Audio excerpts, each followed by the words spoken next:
Hello everyone, welcome again. I hope you all are well. तो बेटा आज हम डिस्कस करेंगे जो आपका first question fourth and fifth part रह गए थे। देखो फैक्टराइजेशन मेथड से इनको कैसे सॉल्व करेंगे। सबसे पहला काम बेटा यहाँ पे देखो क्या है, डिवाइड में 8 है तो इसको रिमूव करो। इसको कैसे रिमूव करोगे? Using LCM. तो यहाँ पे अगर मैं एलसीएम लूँ तो बेटा एलसीएम विल बी 8। यहाँ से देखो बाई में 1, ये भी बाई में 1, 8 1 ज़ा 8, 8 2 ज़ा 16, तो कितना आ गया 16x² माइनस 1 8 ज़ा 8 इंटू 1, तो यहाँ से आ गया 8x and plus 1 is equal to 0। ये यहाँ डिवाइड में है, वहाँ जाएगा मल्टीप्लाई में, और 0 को मैं किसी भी नंबर से मल्टीप्लाई करूँ तो आंसर क्या आ जाता है बेटा? 0। तो आपकी इक्वेशन क्या बन गई यहाँ से? 0। ठीक है, ये यहाँ जाके मल्टीप्लाई में, और 8 की मल्टीप्लाई 0 से करूँगी तो 0। तो बेटा देखो सबसे पहले कांस्टेंट टर्म जहाँ कोई वेरिएबल नहीं है वो क्या है? 1। 1 की मल्टीप्लाई कोफिशिएंट ऑफ x² से करूँगी तो यानी कि 16 से करूँगी तो आंसर क्या आएगा? 16। अब 16 के मेरे को ऐसे फैक्टर बनाने हैं जिनको मैं ऐड करूँ तो क्या आ जाए? 8, मल्टीप्लाई करूँ तो 16 आ जाए। देखो बेटा 2 की मल्टीप्लाई 8 से की 16, 3 की टेबल में 16 नहीं आता, 4 की मल्टीप्लाई 4 से की 16, और तो 1 इंटू 16 होता है। देखो बेटा 2 की मल्टीप्लाई 8 से करूँगी तो 8 में से 2 गया बेटा 6, 8 में 2 प्लस करूँगी 10, नहीं बना। 4 में 4 प्लस करूँगी 8, और 4 की मल्टीप्लाई 4 से करूँगी 16, मेरे को यही चाहिए। लेकिन यहाँ 4 ये 8 के साथ चाहिए नेगेटिव, तो ये देखो -4 में -4 प्लस करूँगी तो कितना बन जाएगा बेटा? -8, और -4 की मल्टीप्लाई जब -4 से करूँगी तो कितना बन जाएगा? +16। माइनस माइनस क्या हो जाएगा बेटा? प्लस। तो बेटा अब आ जाओ इसी पार्ट पे। तो ये देखो आपका 16x² एज इट इज़, यहाँ से +1 आपका as it is equal to 0 आपका एज इट इज़। यहाँ से पहले टर्म उठाई -4 और उसके साथ क्या लगा दिया? x। अगली टर्म उठाई -4 और उसके साथ क्या लगा दिया? x। ठीक है, अब देखो बेटा इन दोनों में से क्या कॉमन है? यहाँ पे इसको क्या लिख सकती हूँ? 4 × 4, x यहाँ भी है, x यहाँ भी है, एक 4 में बाहर ले लूँ। लिस्ट जो कम चीज़ है वो कॉमन लेते हैं। यहाँ तो सिर्फ 4 ही है ना, यहाँ 16 है तो 4 को बाहर निकालोगे। यहाँ x², यहाँ x² यहाँ 2x है, यहाँ 1x है, तो जो कम है वो बाहर निकालोगे। 1x कम है तो 1x बाहर निकाल दोगे। यहाँ से क्या बचा? एक 4, और यहाँ से क्या बचा बेटा? 1x। बीच में क्या साइन है? नेगेटिव, तो नेगेटिव।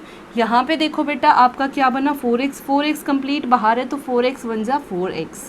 ठीक है, अब ये देखो मैंने क्या बताया था? एज इट इज़ पूरी ब्रैकेट उठाओ और यहाँ रख दो। लेकिन डिफरेंस क्या है बेटा? देखो ये नेगेटिव, यहाँ पॉजिटिव, ये पॉजिटिव, ये नेगेटिव, तो साइन किसका आ जाएगा? माइनस का। यहाँ 4x, यहाँ 4x, 4x 1 ज़ा 4x, तो क्या कॉमन आ गया? 1। ठीक है, तो आई होप ये सबको समझ आया होगा। देखो अब क्या करना है, इसको इक्वल टू क्या पुट करना है? 0। तो यहाँ से ये बन गया बेटा आपका 0। ये देखो ये आपकी फर्स्ट टर्म, ये आपकी सेकंड टर्म, तो फर्स्ट और सेकंड टर्म में से क्या कॉमन आ गया? 4x - 1। तो यहाँ से आपका क्या बचा बेटा? 4x।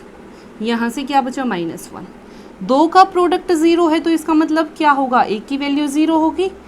ठीक है, ये देखो ये पॉजिटिव नेगेटिव है, वहाँ जाके पॉजिटिव।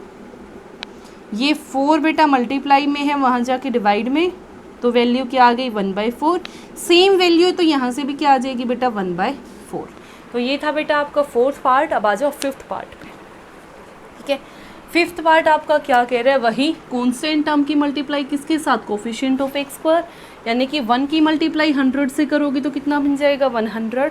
100 को ऐसे नंबर्स में ब्रेक करना है कि मेरी वैल्यू यहाँ पे क्या आ जाए? 20। ऐड और सब्ट्रैक्ट करने पे क्या बन जाए? 20।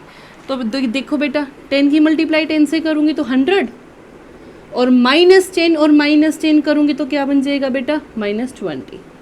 ठीक है, तो यहाँ से क्या रख दिया? वैल्यूज पुट कर दी। 100x² आपका एज इट इज़, 1 आपका as it is equal to 0, और ये देखो यहाँ पे क्या हो जाएगा?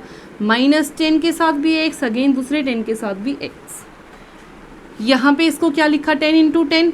दोनों में से जो कम है, कम क्या है? 10। 1 10, x 1 कॉमन, यहाँ से क्या बचा? एक 10 बच गया और एक x बच गया। यहाँ से माइनस, ऑलरेडी ये पूरी टर्म बाहर निकाल चुके हो तो इट मीन्स वहाँ पे क्या रह गया? 1। अगेन वही 10x - 1, ठीक है, इज इक्वल टू 0। यहाँ पे 10x नेगेटिव, यहाँ पॉजिटिव, तो क्या कॉमन आएगा? माइनस, और बेटा 10 1 ज़ा 10। ठीक है। तो यहाँ से देखो बेटा, यहाँ से फर्स्ट टर्म ये, सेकंड टर्म ये, तो दोनों में से 10x माइनस 1 आपका कॉमन, तो यहाँ क्या बचा 10x और यहाँ से क्या बचा -1। दो का प्रोडक्ट अगर जीरो है तो इट मीन्स या तो ये वाली वैल्यू जीरो है या ये वाली वैल्यू जीरो है। तो बेटा मैंने इनको क्या पुट कर दिया, इक्वल टू 0। ये नेगेटिव है बेटा, वहाँ जाके पॉजिटिव, इट मीन्स 1। ये मल्टीप्लाई में है, वहाँ जाके डिवाइड में 1/10। तो बेटा जब ये वाली वैल्यू सोल्व करूँगी तो उसकी भी सेम वैल्यू आ जाएगी, तो यहाँ से भी वैल्यू क्या आ गई 1/10, 1/10। तो ये था बेटा आपका complete question number first. I hope it is clear to everyone, and if you like it then please subscribe my channel and share it. Thank you so much.